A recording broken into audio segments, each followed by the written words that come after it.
next up, could you please welcome Luke Armstrong and James Zuna to the stage?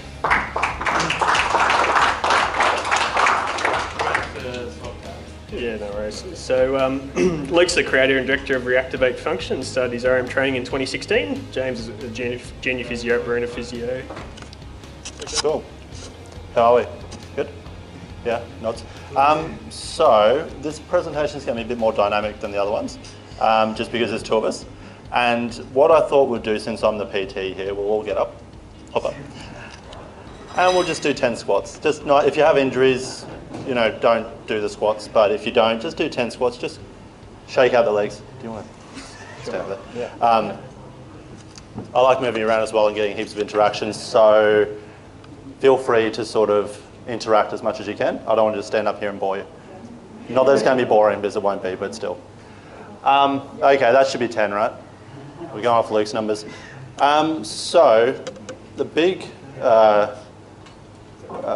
focus today will be why the integration between James and I has worked so well, or why Reactivate and Verona Physio has worked so well, and maybe some take-home points for you guys to be able to then go away to your own clinics and integrate better with PTs or exercise physiologists or whoever else. So obviously as a PT I work with muscles, right? So I had this bit of a conflict of interest once I found out about RM, because if I'm working with muscles and nerves aren't happy, how can I help someone? It's going to be really hard. So we'll talk about that. Today's outline, we're going to go through a few different things. We'll briefly talk about us, but that's not really that important. We're going to talk about why NDS was created, so neurodynamic screening, not testing, and we'll define that concept. Having the history of it, so with James and also myself. The concept itself and some case studies as well as to how that's worked and how well that's worked. We've only got two, but there's been numerous other cases, but we've only got a short time to talk about that. How that can help your business as well. So obviously it's great to help the client, but if we don't have a business that's going to support us to live, that's not really going to matter either. And also looking forward, what other opportunities we have, because there's quite a few different ones, and we won't tangent too much, but if we do, sorry. So that's me. Cool. And James, also. Any questions before we get started? No? Does anyone actually know what I do? No? Maybe? I'm PT, sort of? No, don't know. So what we'll do, we'll give this to James first. He can talk about why he does what he does, and maybe where we got to first, and then I'll jump in, okay? There you go. Clicker. There we go. So I'll just give a bit of context about why I'm really passionate about working with Luke and integrating the way we do. So this was me in fourth year uni during my placement year. Interesting story here. I was before a placement day on an aged care placement. I was doing my exercise. It was actually a move called the Scorpion, which I think Shane would be proud of. I'll show you maybe later. Anyway, so I was one of those dudes who did heaps of stretching, heaps of dynamic stretches, heaps of self-release, heaps of postural things, you name it, because I looked up all the Kelly Starrett stuff. Two of my friends were PTs, and you know, we worked out all this stuff, you know, how to prevent injury and how to optimize performance. And I was doing all of that, you know, half an hour to an hour a day at least. Anyway, I had this doing this exercise, and then I just feel this click in my back, and then I try to get up, and I'm like stuck like this. And so I'm like, ooh, that's not good. That's really not good. And I actually couldn't stand up further than that. And so I sort of waddle up the stairs like this, and my dad's like, what are you doing? And so at that point I was kind of freaking out. I was like, well, what's going on? Have I done, like, hurt a disc? Have I, you know, what have I done? With my physio knowledge, you know, through uni I couldn't figure it out, and I just ended up just resting for 2 days, and it sort of slowly got better, and I still didn't know why that happened. So I was missing, obviously, a lot of cognizance. In all my research about all the things that we were doing, I didn't really come across much about neurodynamics or why they were so important. And that sort of left me a bit disillusioned with physio and disillusioned with where I was heading. And wanting to figure out maybe something else. So I was like, well, maybe I should go into strength and conditioning or something like that and figure more of this stuff out. And then it was actually one of the PTs that I was working with found out about Baruna, and he said, go and check these guys out because they do something different. And that was my neural. So you can imagine why I was not going great with all the hammy stretches and all the scorpion moves. So yeah, so Ridgway method, I found out about this is obviously the old flowchart, but I found out about this and I was like, wow, this explains a lot, like it all sort of started clicking. And then, started learning, started my practice, started, focusing a lot on fixing nerves and muscles and joints and everything like that. And then, treating PCFs, that was amazing. You get so much good results with people. And then sort of lost focus on the stretches, the self-release, all of that kind of stuff. But I knew that was important. I couldn't really see how it fit or how I could integrate it well into my practice, because I kind of felt like, I got all this great PCF treatment and motor control and stuff like that, but how do I teach a client how to squat properly in the last 10 minutes after I've done treatment? How do I teach them how to deadlift properly? How do I teach them all of these things? Or if I can't, then who can I trust to refer them on to integrate with that? So it left me a bit confused. And then Luke came along and he was like, oh, I'm going to go and do an NDT course. And then so it's like, oh, there's a PT who wants to integrate with neural screening. And I was like, oh, wouldn't it be so great if my PT friends knew about neural screening before I had that back pain, because they could have screened me and said, oh, you should probably go see these guys. So I'll pass on to Luke. Thank you. Cool. Okie dokie. So, neurodynamic screening. So it's a bit of a new concept. I sort of just made up that word, but screening meaning I'm not going to try to treat them if I find it. Now you're all probably sitting here going, but then what's the benefit in it for you, right? You're just going to be doing lead gen for Michael. But there is a big benefit in it for all of my clients. And as you guys have sort of talked about previously with the other speeches, making sure that the right client is there for you. Okay? There's no point of someone coming to me if they don't have healthy nerves. And if they don't have healthy nerves, they need to go away and get those fixed for my treatment, if we want to call it that, which is movement training, to work the best. Okay? Otherwise, we have old model of you keep seeing PT, you keep getting flare-ups, you keep going to physio, you go back to PT. And that didn't sit well with me or my VFD. Okay? So that's a bit about why NDS. We can all sort of imagine, I'm sure you've all worked with different health professionals, whether that be PT, exercise physiologists, whoever. There is a common image of what a PT does, and that's probably it, right there. Yeah. There is, you're yelling, and you're going to go, now am I going to really refer this person who I've just had on my massage table, treating them, they're pain-free, fully functional, I need to get them back in exercise, and that's your image of that. And that's what I've spent the last few years trying to change, and that we're still working on. Has anyone ever had that issue before with a PT? Ever referred someone and you've gone, you did what with them? Because they didn't quite understand what you did with them, which of course you all understand because you went to university, but these guys just didn't quite. And sometimes ignorance is bliss, right? So it didn't sit well with me. I also work out of Good Life, so one of the bigger gyms. I generally got the hurt people, and I was seen as a sensible trainer, but I didn't even feel that what I was doing was that good. Okay, I thought I was being sensible, but I still felt like there was something underlying. So I found out about NDT and spoke with Michael. We had a good chat for like an hour or something like that. I think it was meant to go 15 minutes. And we decided that although I can't treat it, it would still be worthwhile to be able to screen every single client who saw me. On the thought process that if those people have healthy nerves, I can help them. If they don't, they need to go see someone who can help them, remove that movement obstruction barrier, then come back to me. And whenever that's happened, it's always been far quicker and better results. And I wouldn't do it any other way now. So I've sort of covered that a little bit, but so why would I screen the nerves if I can't fix them? We know muscles protect nerves. I think everyone here, if you're here, you probably buy into that theory. As a personal trainer, I'm working with muscles every single day.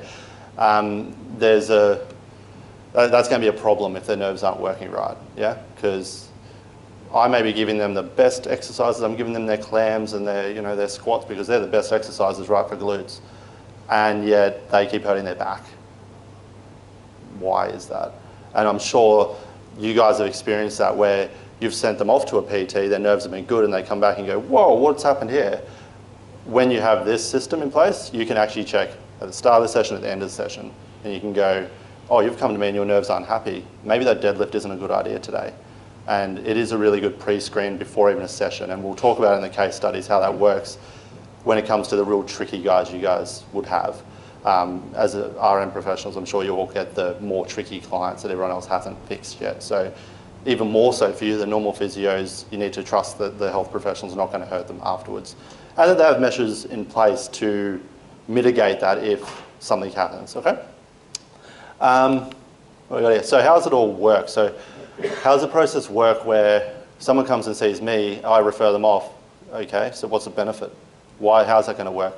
So James and I work very closely, me and the whole Baruna team work very closely together. When someone sees me, the first thing I do after asking them why they're actually there to see me is to screen their nerves.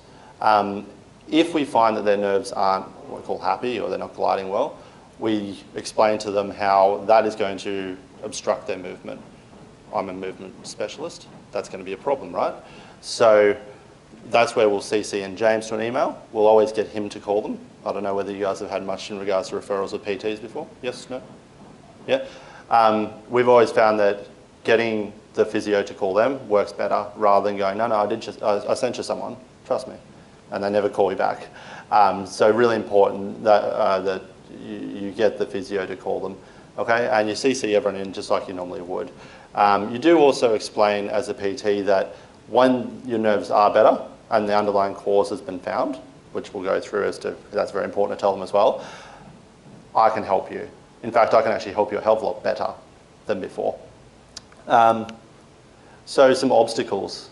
I'm sure some of you guys are already sitting here thinking, yeah, that sounds great in theory. It might have just worked for you and you're a 1%, but did you find any problems when you were doing this? So we did.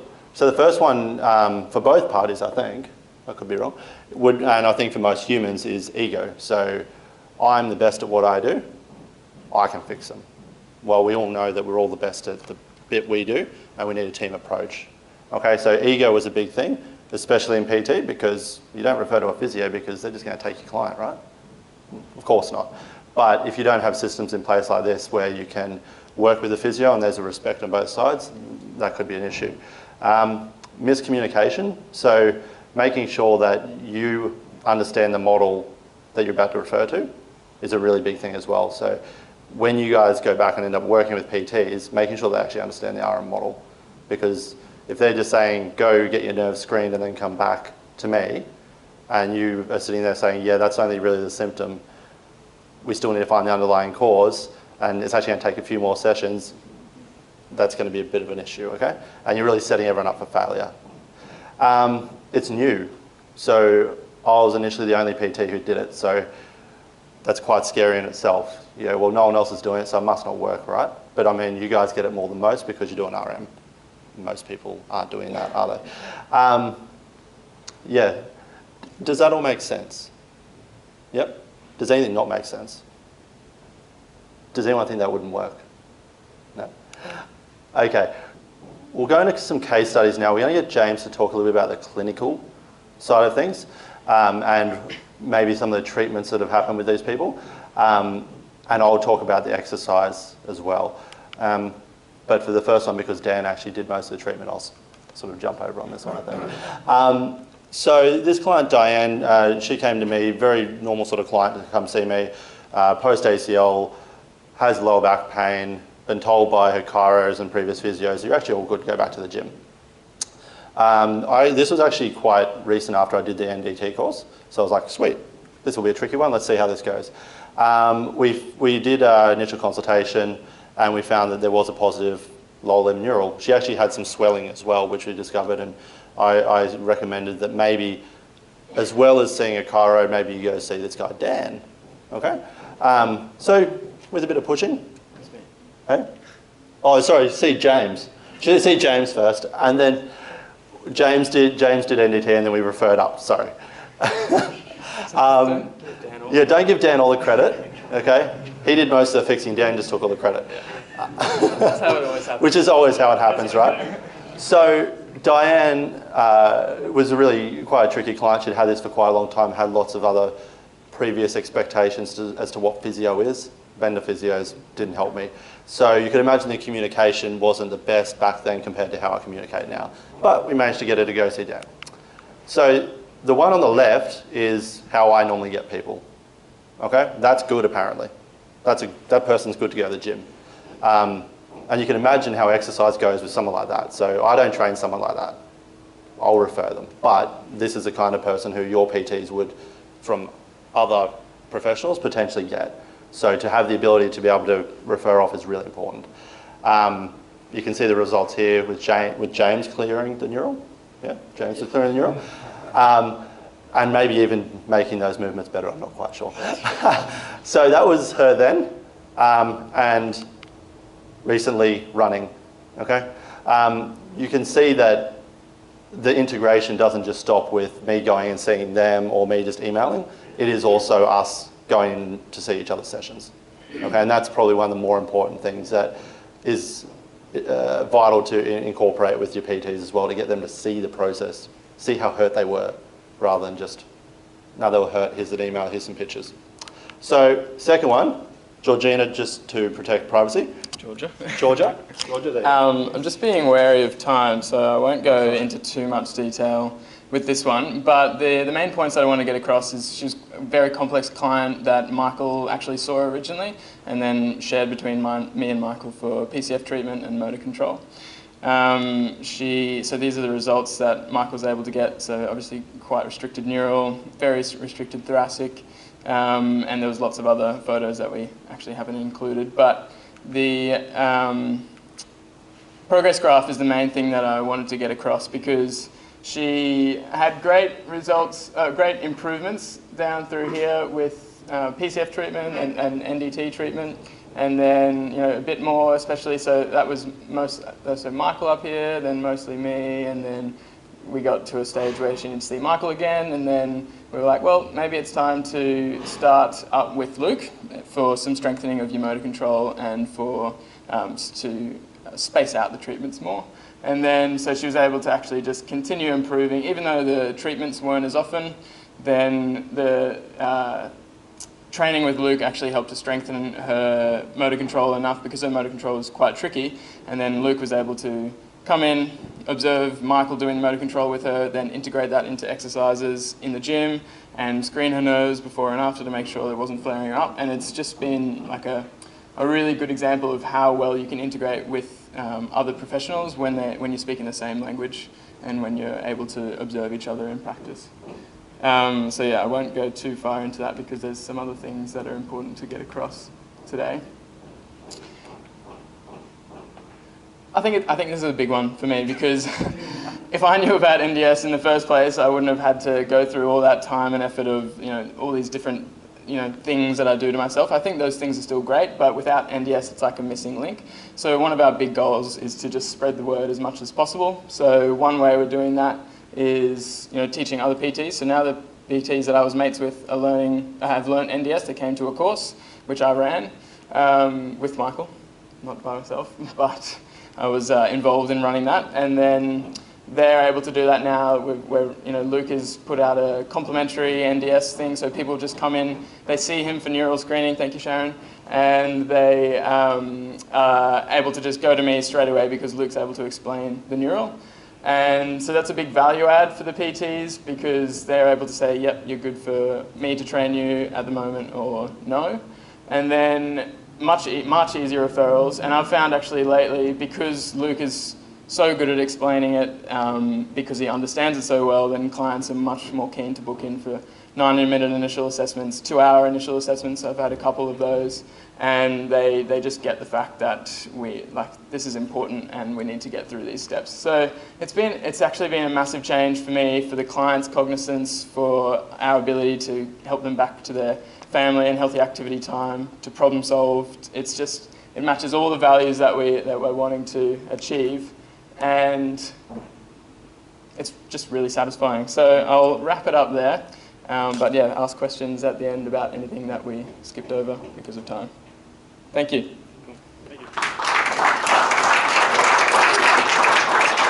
Just a question on the complementary NDS. Who's nearing or getting them? Yeah, so in regards to actually giving a free neural screen, so we found the PT is the best point of call. Purely because if they're seeing you, we sort of want them to be getting the neural treatment as well. And it allows the PT, it makes it a little bit easier to sort of just come in for 15 minutes when you're in the gym. We'll just do your screen, I'll let you know. There's a lot more people in the gym as well. Like, it's a bit hard to do a free neural screen out of the clinic because they're there to get treated. So.